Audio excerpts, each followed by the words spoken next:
पुढची बातमी. दोन्ही राष्ट्रवादीच्या एकत्रीकरणासाठी पुण्यामध्ये खलबत झाली आहे. रोहित पवार, अमोल कोल्हे अजित पवार यांच्या भेटीला आले. अजित पवार यांच्या जिजाई या निवासस्थानी दोन्ही नेते दाखल झालेले आहेत आणि आता त्यांच्यामध्ये चर्चा सुरू आहे असं समजतंय. या क्षणाची एक मोठी बातमी आपण बघतोय. पुण्यामध्ये दोन्ही राष्ट्रवादीच्या एकत्रीकरणासाठी खलबत सुरू आहेत आणि रोहित पवार आणि अमोल कोल्हे हे अजित पवारांच्या भेटीसाठी आलेले आहेत. दोन्ही नेते अजित पवारांच्या निवासस्थानी दाखल झालेले आहेत असं समजतंय.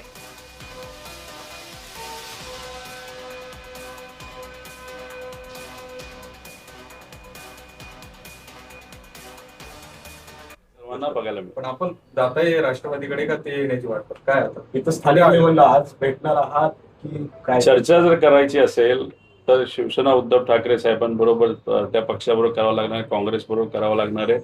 आणि जर कार्यकर्ते म्हणतात, कार्यकर्त्यांना मान सन्मान देणं हे आपल्या सगळ्याची जबाबदारी असेल. ते जर म्हणत असतील आणि एक बैठक जर लोकल नेत्यांबरोबर इथे असणाऱ्या पदाधिकाऱ्यांची, शहराध्यक्षांची झाली असेल आणि उद्या जर लागलं की त्या पक्षातल्या नेत्यांशी चर्चा करणं, तर मग कार्यकर्त्यांच्या वतीने चर्चा करण्याची जबाबदारी ही आमच्या सगळ्यांची आहे.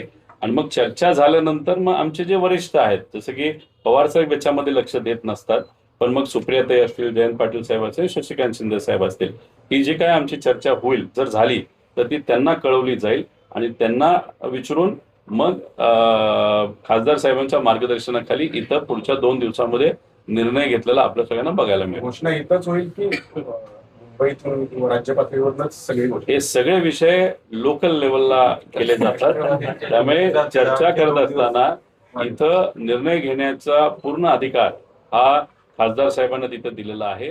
पण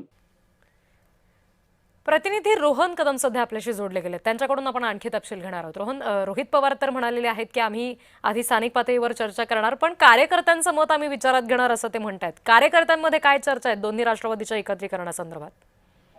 खरं तर मागील काही दिवसांपासून आपण सातत्याने पाहतोय की दोन्ही राष्ट्रवादी एकत्रित याव्यात यासाठी आग्रही भूमिका ही शरद पवारांच्या राष्ट्रवादीची आहे आणि अजित पवारांनी देखील एक हात पुढे केल्यानंतर या सगळ्या घडामोडींना वेग आलेला पाहायला मिळतोय.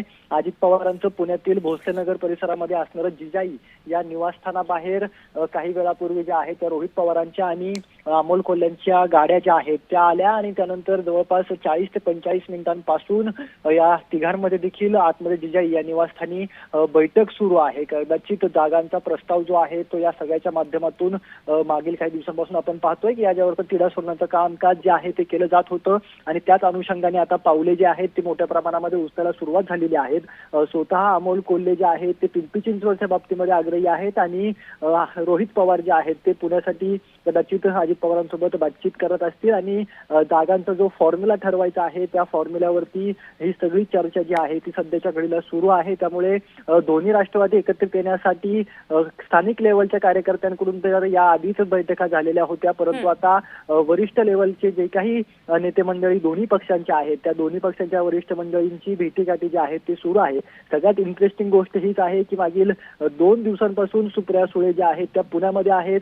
अजित पवार देखील आज सकाळपासून पुण्यामध्ये आहेत, परंतु सुप्रिया सुळे यांनी अजित पवारांची भेट घेतलेली नाहीये. रोहित पवार आणि अमोल कोल्हे या दोघांना या भेटीसाठी पाठवलेलं आहे. त्यामुळे हे सगळेजण एकत्र जरी आले असले तरी सुप्रिया सुळे आणि अजित पवार यांची तरी अद्याप अशी कुठलीही भेट किंवा असली चर्चा जी आहे ती संदर्भामध्ये झालेली नाहीये. त्यामुळे आगामी काळामध्ये या दोन्ही नेत्यांची बैठक होणार का? सुप्रिया सुळे स्वतः अजित पवारांची भेट घेणार का की आता या भेटीनंतर अजित पवार स्वतः सुप्रिया सुळेंची भेट घेणार हे पाहणं महत्त्वाचं असणार आहे. अगदी. आणि या पुढच्या घडामोडींचे सुद्धा तपशील तुमच्याकडून घेऊ. सध्या धन्यवाद रोहन सगळ्या माहितीसाठी.